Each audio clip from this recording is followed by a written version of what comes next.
Welcome to the Ops Experts Club with Aaron, Terryn, and Savannah.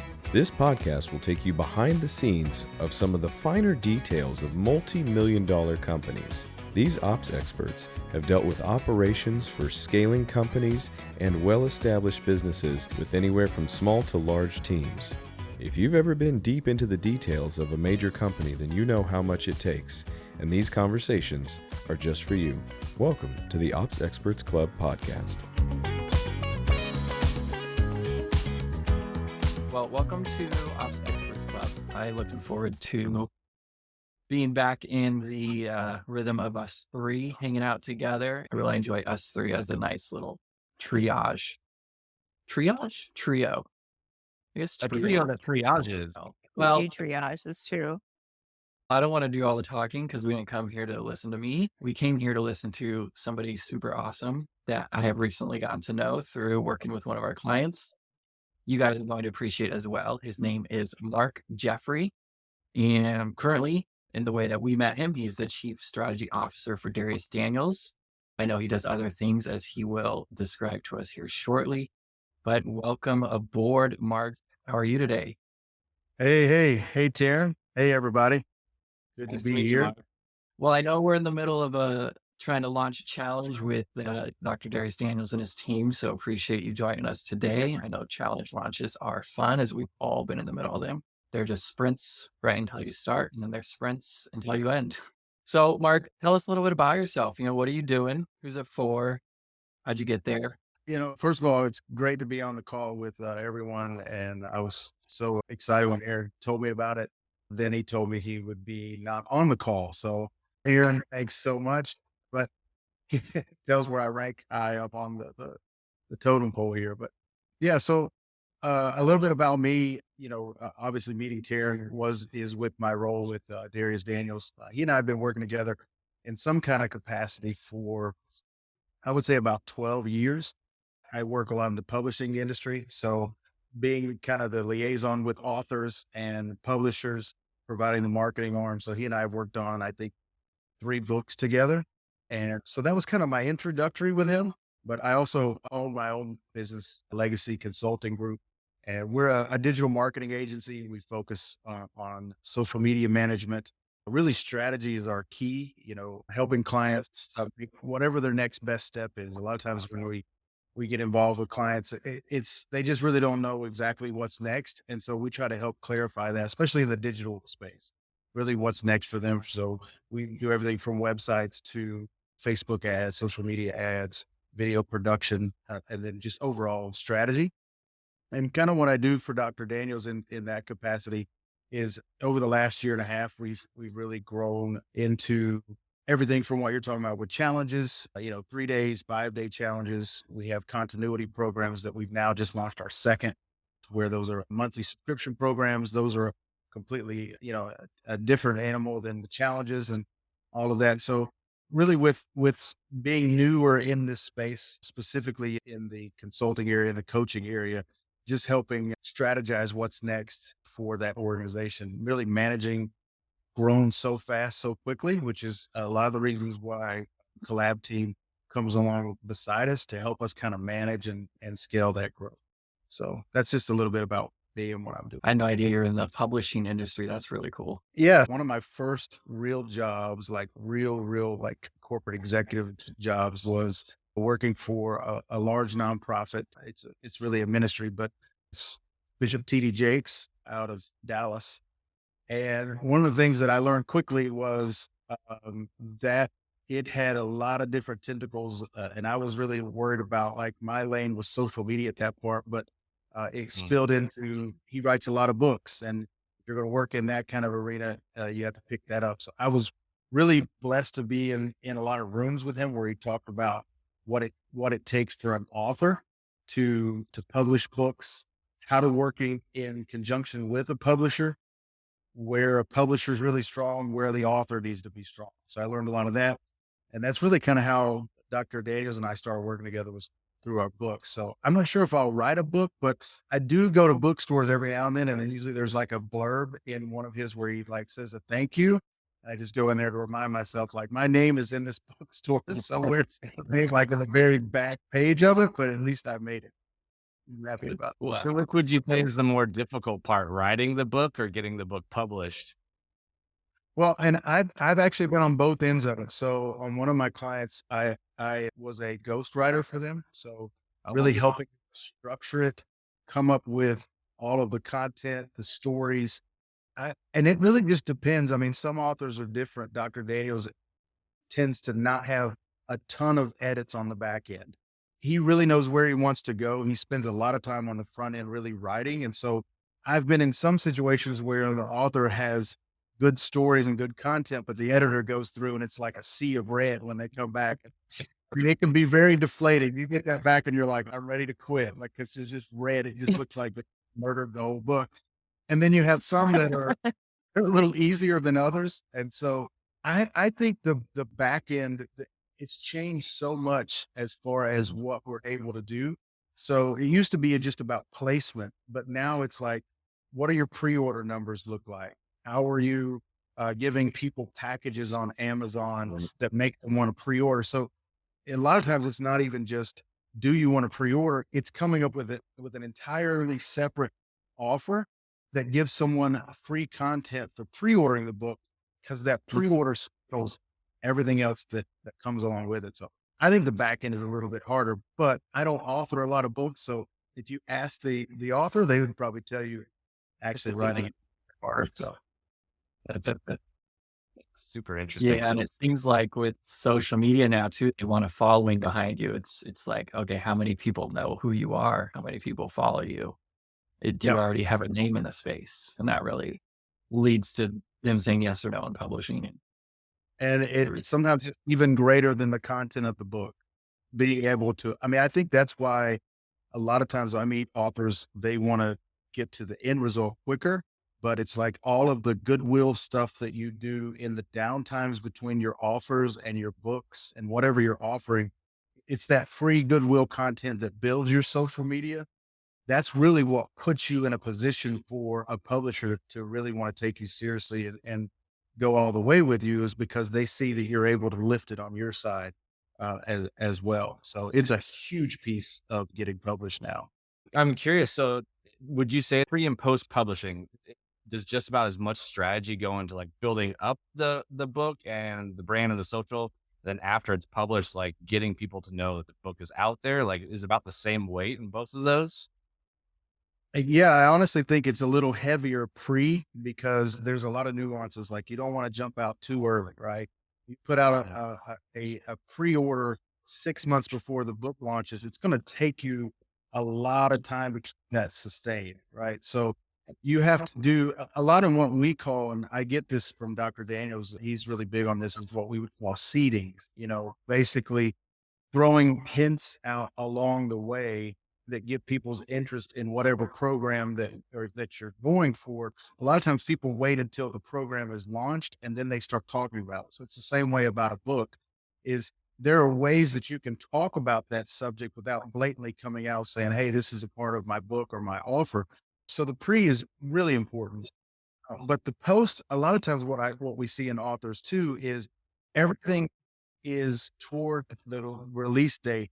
And then you don't hear anything about the book after it's launched, because it can feel like, for a published book, that you've been doing it for a year. I mean, literally, that's when some of the conversation starts with publishers and things like that. You get to the end of that and you're like, okay, we're done. We got the book out. But really, it's like, I'm not a musician, but I know how a sustain pedal works on a piano. If you want to hold that note, you hit the sustain pedal. So that's somewhat what it is with a book launch, is that you also need to think through with the strategy, what happens for that 2 or 3 months after the book launches to continue to have momentum in what you have. So I really think it's primarily pre, but I do see a lot of people give up quickly on the post. And that's where you need to have a strategy to really kick that sustained pedal down the line. Mark, what would you consider like your one thing, in all these things you've done? What's the one thing that when you get a chance to do it, that's what really fulfills you or really makes you feel like you're successful? Yeah, I think for me, I mean, in the book world, it's the response. Like this this book changed my life. This helped me. This, those are things that really motivate me, because you then see that it's not just marketing and deadlines and funnels and paid ads. Like all of that stuff can feel very technical. And with us, we're in a space to where we're in, for profit, but really nonprofit arenas too. We're faith-based and we don't hide from that. And so for us, it's like, that's one of the bigger payoffs with that. And I would also say, like, in what we do for challenges and continuity programs, being able to read the back end of how people say, like, a light bulb like went off, that's the stuff that makes you feel like, for me, it really motivates me to keep going, because we're not just providing information, but we're really helping people make pivots and changes and drastic turns in their life.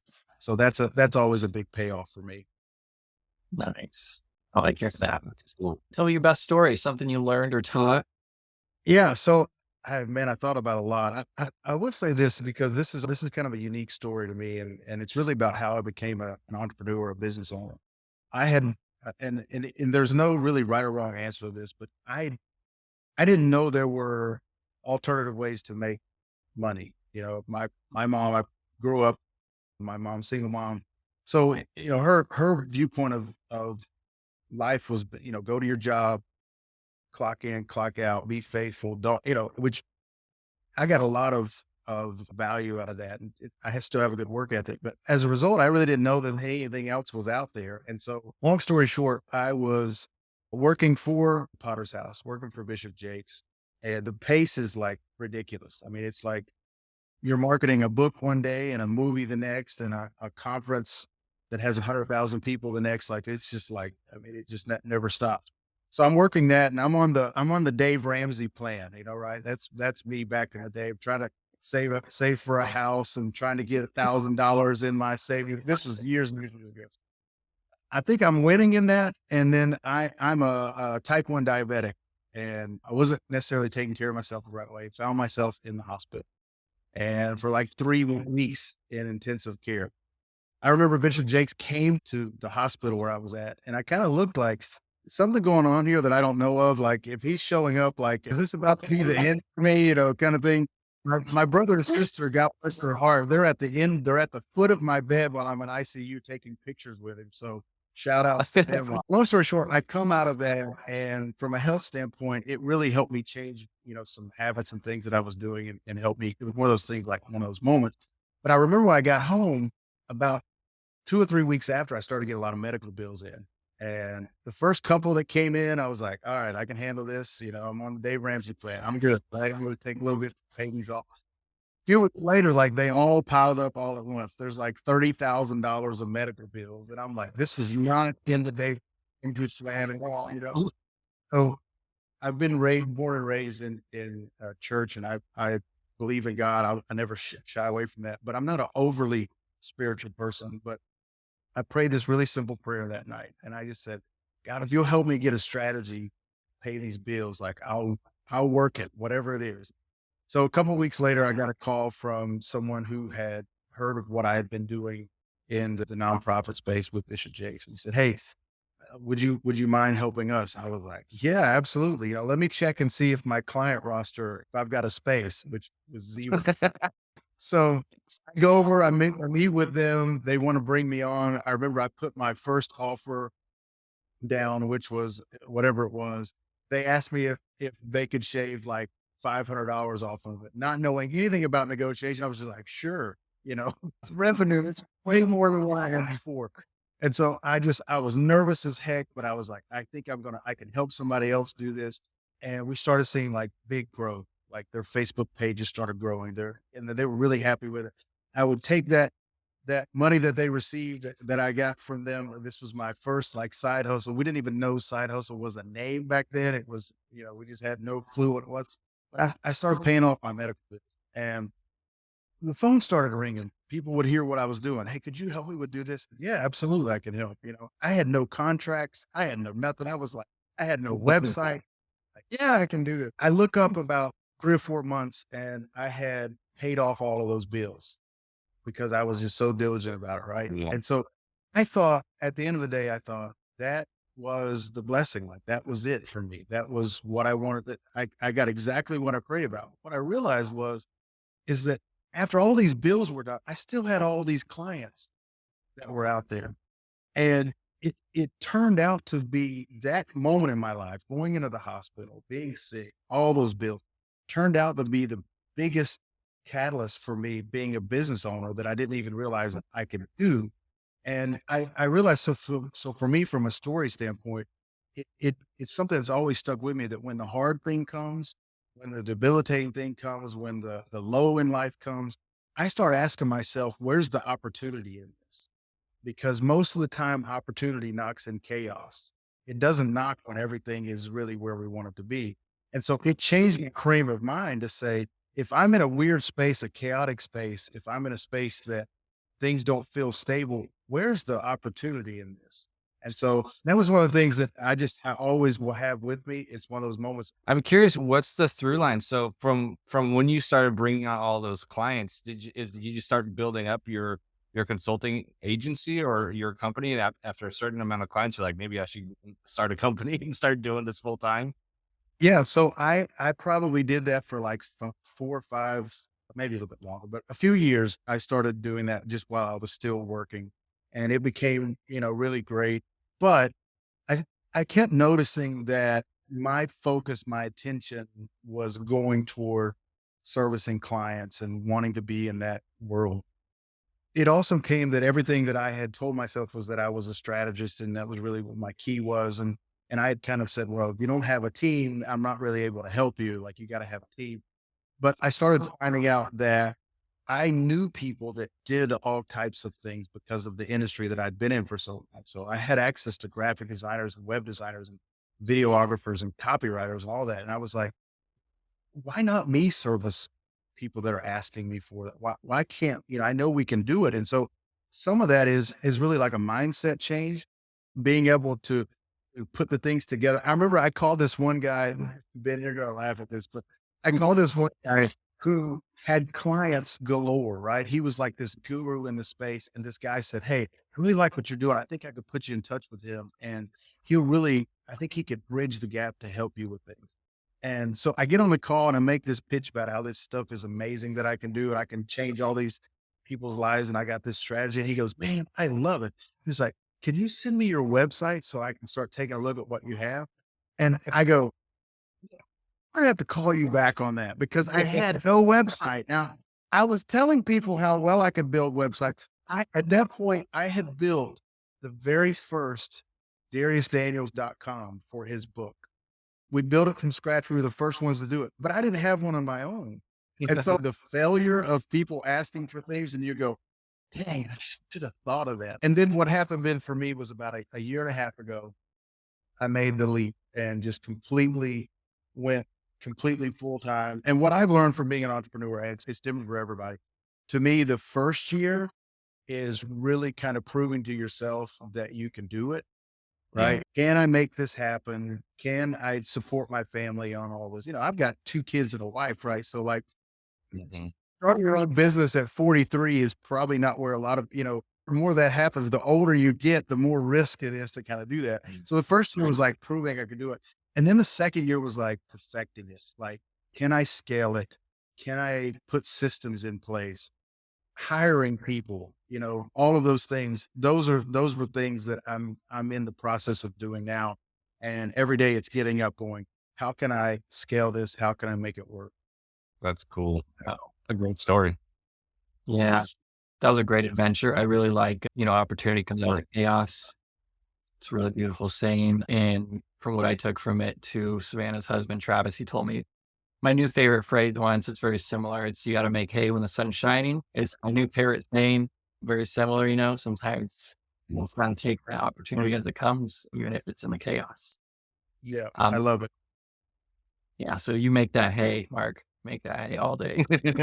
So I guess, that was a pretty big hurdle, got you to where you started, but what's something you're dealing with now? In our space, technology, marketing, it's pretty fast. It's changing. We have to keep up with things. Otherwise we get lost. I know you've already turned into a ChatGPT expert by now, so you're staying relevant to the times. But what seems to be the biggest hurdle you're dealing with now? Well, I think actually what you're saying about changing with the times, I mean, that's a big one. And, the thing about this space as far as being in the digital is we don't have a lot of people that so you don't see people that are like innovators yet in their 60s. We don't know if that group people like, because it moves so fast. And so for me, I'm constantly trying to stay, ahead of the curve. So I do think, leaning into that is a hurdle. But I also think that for me, both in what we do for Dr. Daniels and then even as a business owner, it's really about knowing and being recognizable that what it took to get me here is really not what it is going to take to grow beyond that and Yeah. keep me. Because for me, it's been raw talent that got me there. Like I knew how to do this. I knew this strategy. I knew this play. I knew how to work this technology. I can do Facebook ads, right? I mean, there's always learning that's difficult, but if I had to shut it all down now and just focus on doing Facebook ads for people, I'd be okay. I know how to do that. But that's not necessarily the highest and best use for me as it pertains to a business owner, as it pertains to an executive with Dr. Daniels. And so being able to realize that even things that you're really good at may not be the best thing for the organization. You might love it. You might just be amazing at it. So it's really being with like partnerships. That's why I love like working with people like Collab because you're able to bring multiple layers to what we do. Right. So I've went to Kajabi before and created funnels and things like that. I know how to do that.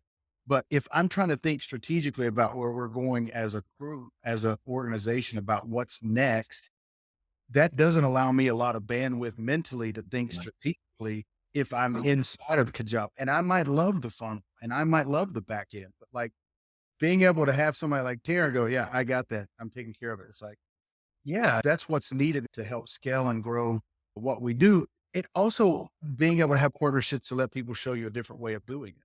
So there's been so many times that I've looked at them and said, "Oh, that's how Terryn does it. I get it." Right. So those are things that I think being able to be cognizant of your own best use. It's easy to delegate something that you hate doing. Right. We talk about, and we get on calls and Aaron is the king of, saying delegate and elevate. And I believe in that. But can you delegate things that you love doing if it's better for the organization for you to be able to lean into something else? And so I think I'm always challenging myself to do and to bring people around me like Collab, like other strategic partners. I think businesses as a whole, if you look at industries as a whole, places that grow, there has to be a level of partnership that you bring into your business. Without it, I don't think you're going to see a lot of solopreneurs really do to their level that they can really go to that level that they can without partnerships. I mean, it's absolutely true. What got you here won't get you there. And we'll emphasize with a lot of the people we're working with too. I really like that. And also the question you brought up too, it's not about like whether you love doing something, it's whether you should be doing it. Yeah. I mean, other people could do it. Maybe other people will do it better. And you have no idea until you finally handed it off to somebody else. We all think we're the greatest at it, So it's probably a little bit of ego and all of that. I mean, I'm guilty of it. Like I know I handed something off the other day to somebody and I just knew it was going to come back worse. And it came back way better than what I was doing. I just humbly had to say, come on. We used to laugh about, like make jokes about talking to ourselves, but now it's like, I do it randomly. Like, come on, bro. You're not the best at it. There are people that can do it just as good or better than you. Talking to yourself is fine as long as nobody else is around here. Well, Mark, it's been fun talking. It's been a joy working with you. You bring a lot to Dharius Daniels group and definitely see why they got you on their side now. Absolutely. Well, I mean, I could see that before, but this conversation finally shone light into why they keep me around. Up until then, it was highly questionable. It's okay, Terryn. I don't take it personally. Good. Any other follow-up questions from anybody? No, that's great. I love the story. That's such a great beginning to end story. I guess beginning to middle story because it's not really the end yet. Very true. Very true. Very wise, Ben. Thank you. That's a good thing to end on, Mark. You are in the middle. You're not at the end. Thank you, guys. This is really a pleasure. I enjoyed talking to you. Thank you. Awesome. you. Well, thanks everybody. We'll see you again on next week's Ops Experts Club. Mark, pleasure having you.